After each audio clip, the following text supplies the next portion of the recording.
नमस्कार मित्रों। आज मैं फिर से अपनी तीसरी डिजिटल रैली में बात करूंगा फॉरेस्ट दरोगा भर्ती परीक्षा में जो धांधलीबाजी के आरोप लगे हैं, उन आरोपों में क्या किया जाना चाहिए। और जो मेरे युवा साथी आज अपने को ठगा महसूस कर रहे हैं, चाहे वो मेरी विधानसभा की सीट अल्मोड़े से है जहां से मैं चुनाव लड़ रहा हूं, चाहे वे वहां से नहीं हैं, लेकिन वो अपने आप को ठगा महसूस कर रहे हैं। कहा गया था कि दो दो इंजन वाली सरकार होगी, दो दो इंजन वाली सरकार, लेकिन दो दो इंजन भ्रष्टाचार में लिप्त हो जाएंगे, ये नहीं कहा गया था। ना ये रैलियों में प्रधानमंत्री मोदी जी ने बताया था। तो आज मैं अपने दोस्तों के साथ संवाद करूंगा कि अब इसमें क्या किया जाना चाहिए। मैं पूरे राज्य के युवा साथियों से अपनी जो दल है, जो मैं अभी तो फिलहाल निर्दलीय हूं, लेकिन बहुत जल्द मैं एक अपना संगठन बनाऊंगा, उसका लिंक मैं इस वीडियो के नीचे डालूंगा, उसमें आप ज्वाइन होइए। और अल्मोड़े से जो लोग हैं अपने घर परिवारों में मेरा ये वीडियो शेयर करें, ताकि उन्हें भी तो पता चले कि एक विधायक का उम्मीदवार ऐसा भी है जिसके पास टिकट लड़ने के पैसे नहीं हैं, जो एक एक रुपये इकट्ठा करके अपने चुनाव का प्रचार करने की कोशिश कर रहा है, टिकट खरीदने की कोशिश कर रहा है। अभी तक तो उसके पास टिकट खरीदने के पैसे तक नहीं है, तो ऐसे उम्मीदवार को भी तो देखें। खैर, आज मैं बात करने जा रहा हूं जो वन दरोगा में घोटाले वाली बात आई है। देखिए, सारे युवाओं को एक होना होगा और लोग समझ रहे हैं कि भ्रष्टाचार है या नहीं है, ये तो जांच के बाद पता चलेगा। इस केस में मैं आगे क्या करने जा रहा हूं, आगे मेरी क्या मांगे सरकार से रहेंगी, उसके बारे में बाद में बात करता हूं। लेकिन सबसे पहले मैं अपने युवाओं भाइयों से जो दिन रात 8-8 घंटे पढ़ के परीक्षा की तैयारी करते हैं, जिनके माँ बाप मजदूरी करके खेती करके उन बच्चों के लिए किताबों की व्यवस्था करते हैं, कोचिंग की व्यवस्था करते हैं, एग्जाम फॉर्म के फीस भरने की व्यवस्था करते हैं, तो क्या भ्रष्टाचार का मामला केवल इसी वाले केस में संभावित है? मैं ये भी नहीं कह रहा कि हुआ ही होगा, लेकिन सब लोग अपने आप को ठगा हुआ महसूस कर रहे हैं, तो कोई ना कोई बात तो युवा के मन में भी होगी। तो क्यों, क्या केवल इसी परीक्षा में ये बात है, या हर एग्जाम में 5 या 10% सीटें भ्रष्टाचार से भरी जाती है? ये सवाल आज आप लोगों से है। और उससे भी बड़ा सवाल है कि आप लोगों ने जैसे लोगों को चुन के भेजोगे, यथा नाम तथा गुण, जैसा प्रजा वैसा नेता, अगर आप जैसे लोगों को चुन के भेजोगे, कैसे लोग, वो लोग जो चुनाव जीतने के लिए 3 करोड़ से 5 करोड़ रुपया खर्च करते हैं, वो लोग जो चुनाव जीतने के लिए हर घर में शराब का वितरण करवाते हैं, वो लोग जो जाति के नाम पे तोड़ते हैं, धर्म के नाम पे तोड़ते हैं, उन लोगों को क्या आप इलेक्शन में देते हो, वोट देते हो, चयनित करके ऊपर भेजते हो? तो जो 3 करोड़ और जो 5 करोड़ रुपए हर इलेक्शन में खर्च करेगा, अपना दिमाग चलाओ भाइयों, क्या वो आपके विकास के काम करेगा, भ्रष्टाचार से मुक्त सोसाइटी बनाएगा, या अपने उन पैसों को उसूल करेगा और उसके ऊपर से भी कमाने की कोशिश करेगा?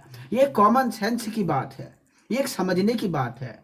दूसरों को बुरा भला कहना बहुत आसान है भाइयों बहनों, लेकिन क्या हम आप आम जनता ने खुद को कभी देखा है? मैं फिलहाल अपने चुनाव प्रचार के लिए लोगों से चंदा मांग रहा हूं, लोगों से 1 रुपया मांग रहा हूं, 2 रुपया मांग रहा हूं, अपना विजन दे रहा हूं कि मैं विधायक बना तो मैं क्या करूंगा, आगे चल के जो मेरी पार्टी बनेगी उसका क्या विजन होगा। तो क्या विचारधारा के आधार पर जनता मुझे सपोर्ट कर रही है?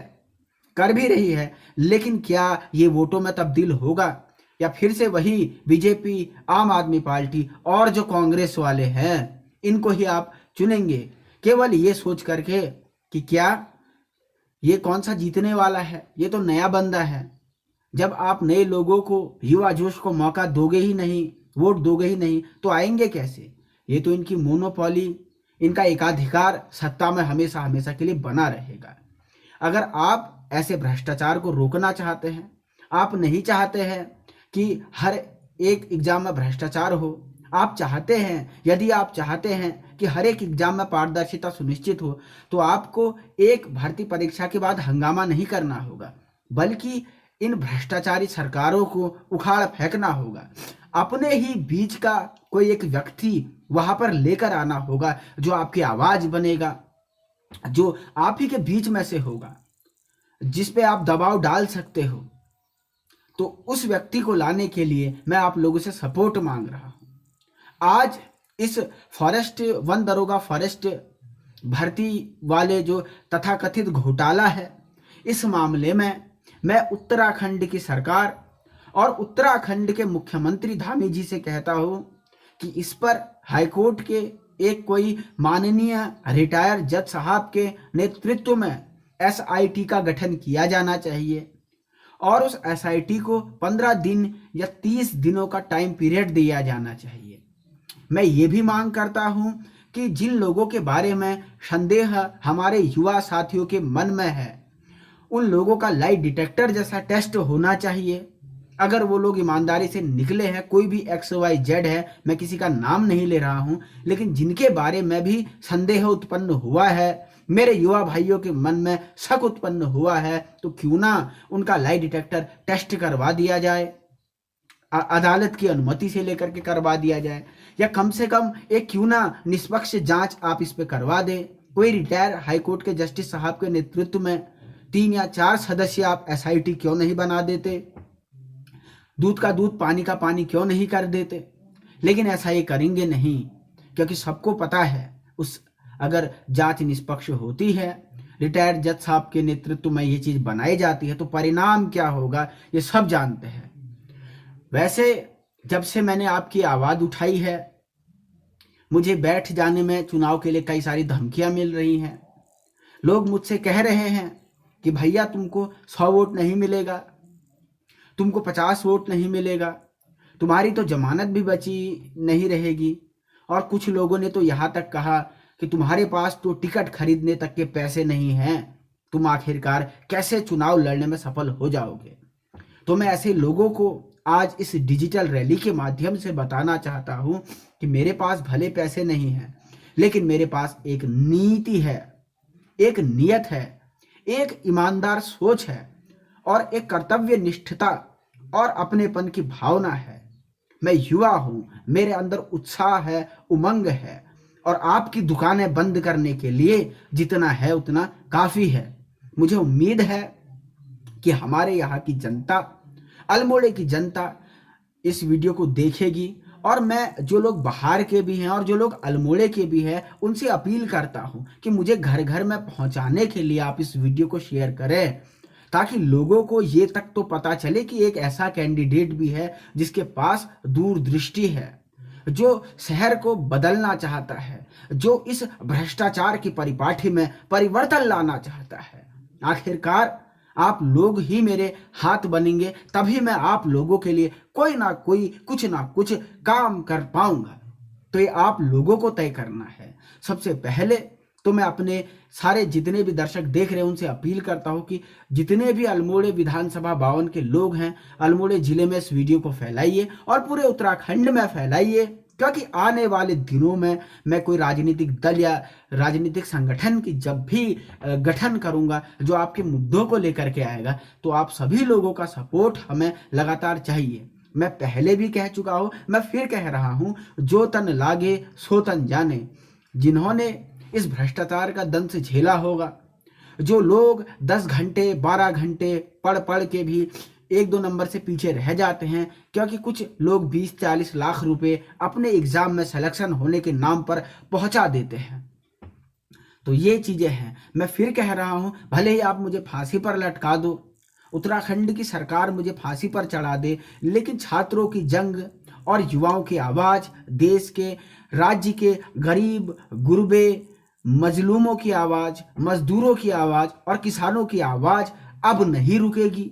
युवाओं की आवाज अब नहीं रुकेगी। मैं फिर कह रहा हूं कि भले ही आप मुझे फांसी पर चढ़ा दो कल सुबह ही, लेकिन मेरी आवाज को आप दबा नहीं सकते। आप मुझे खत्म कर सकते हो, मेरे विचारों को आप कभी खत्म नहीं कर पाओगे। मेरे बाद भी मेरे विचार जनता में क्रांति बन के गूंजेंगे, ये मेरा परम विश्वास है। और ये हमारे सारे राजनीतिक दलों को समझना होगा कि एक नई राजनीतिक ताकत उत्तराखंड में अब उभरने वाली है, उभर रही है और उभरेगी, जो उनकी दुकानों को बंद करेगी, हमेशा हमेशा के लिए ताला लगा देगी। तो आप लोगों से मैं गूगल पे भी सहयोग मांगता हूं कि हमारे जो आने वाला संगठन है, उस संगठन में आप हमें सहयोग करें। मैं आप लोगों से ये अपील भी करता हूं कि आप उसमें हमें पेमेंट दें। 9456502774 9456502774 ये मेरा गूगल पे नंबर है। इससे मैं बेहतर चुनाव लड़ने में आपका सहयोग मांगता हूं और अपने संगठन को खड़ा करने के लिए फाइनेंशियल सपोर्ट भी आप लोगों से मांगता हूं। इस तीसरी डिजिटल रैली में इतना ही। कल फिर एक और हुंकार भरेंगे अपने युवा भाइयों के लिए, अपने उत्तराखंडों के लिए। तब तक के लिए भारत माता की जय, वंदे मातरम, जय हिंद, जय भारत, जय देवभूमि, जय उत्तराखंड। बहुत बहुत नमस्कार।